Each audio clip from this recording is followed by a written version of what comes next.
Uh, you know, my wife's, I'm the extrovert, she's the introvert. Uh, COVID's an introvert's dream. So I'm not saying that she loves it, but I desperately miss being around people and hugging people and touching people and being with people. And it's just, that has been the hardest part. But the other part is that we've had a lot of close family time because of it. You know, we've had one member get it, and no one else got it, which was lucky. Not for her, but you know, at least the rest of the family was spared. But it certainly has changed so many things. My name is Rick Durig. My family and I have been parishioners here for about 17 years, and we have 3 adult children that were all adopted from Russia. So we are, and 1 grandchild that goes to Faithful Shepherds. So we are intimately and intricately connected to this church. All 3 of my girls were baptized and confirmed here in their teens. So this place means everything to me, both spiritually and from a family standpoint.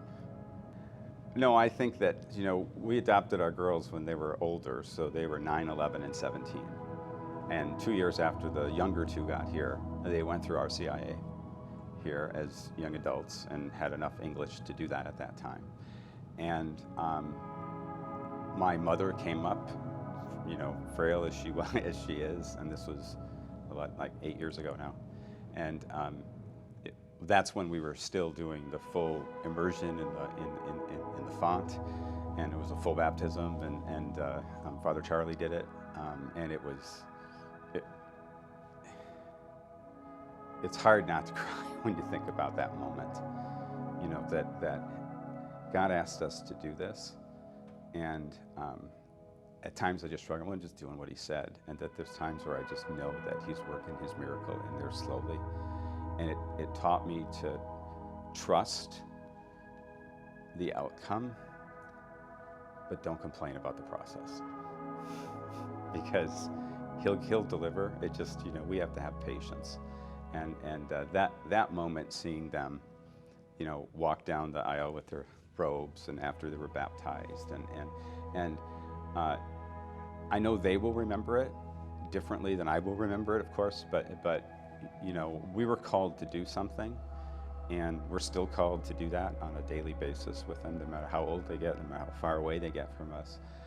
But we were blessed beyond compare to have them willing to do that, and they were desperate to be part of a community too. So it was easy for them to want that, I think, and not even necessarily understand the full meaning of it, and give them the path to sort of learn what that's going to be like. And then 2 years later, my oldest daughter decided that she wanted to be confirmed. So she got confirmed, and then at the same time, actually right before that, she was 4, my granddaughter got baptized. We didn't put any pressure on. It was all their choice, and I think it's because they saw what it looks like, and may not understand or appreciate it all, but having them all baptized here, having them all confirmed here, it was the most moving, you know, part of our experience here, at least for me. I'm a cradle Catholic, so, you know, my mom planted the seeds. My dad converted when I was a child.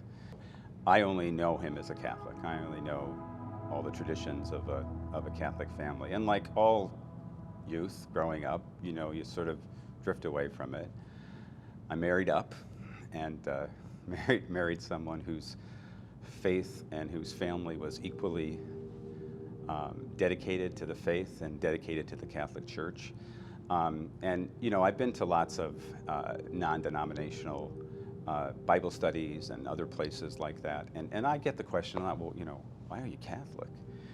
And someone will say, do you really believe everything the Catholic Church teaches? And I have 2 answers for them. One is, I don't know very many people that know everything the Catholic Church teaches. So I can't answer you and say, yeah, I agree with everything, but what I can say is that I believe that this is the most concrete place of worship on the globe, because it's real. And not just the sense of community, but the Eucharist is what makes it real for me. And the experience that I've had in church and in Mass over the years has graduated. You know, when you're a kid, it's a set of rituals, and you go, and when you become a young adult, you scratch your head and go, what good is this for me? And then somebody hits you over the head, usually God, saying, it's not for you, it's for me. It's to praise and recognize and be grateful for what we have. And, you know, this place is the centerpiece of our life. Our faith is the centerpiece of our life. Our kids will come and go from the faith, I'm sure, as they grow. But what we know is we planted the seeds, and that they know how important it is to us, but they also know how important it is to them and what it means to God.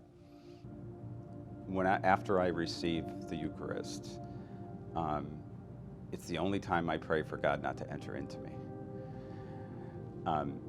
Because he doesn't have to, he is. And I get a physical feeling every single time when I recognize what I've just received as real. And you can position it any way you want, but I literally get a chill down my entire body every single time, unless I forget to remind myself what just happened. And it is a miracle. And for people who say, well, that's ridiculous, it's not a miracle. I mean, then you might as well shut down the rest of the Bible, because then don't worry about creation, because that's a way bigger miracle than what we experience at every Eucharist. It's a critical miracle, but remember, it starts with in remembrance. And there's traditions all through the Old and the New Testament about what we're trying to remember here. And what we're trying to remember is what that sacrifice was for. And I'm getting those chills right now, because we're unworthy, which is what grace is. It's an undeserved gift. And when you're reminded that you get something you don't deserve, it's very humbling. And I think Mass is the most humbling experience, and the Eucharist is the most humbling experience of the week, of the day, of the year, of your life. And we get to do it every day if we want. I don't, Father, in case you're listening. I try to, but at least every week. So. But we get to. We have the opportunity every day if we want to.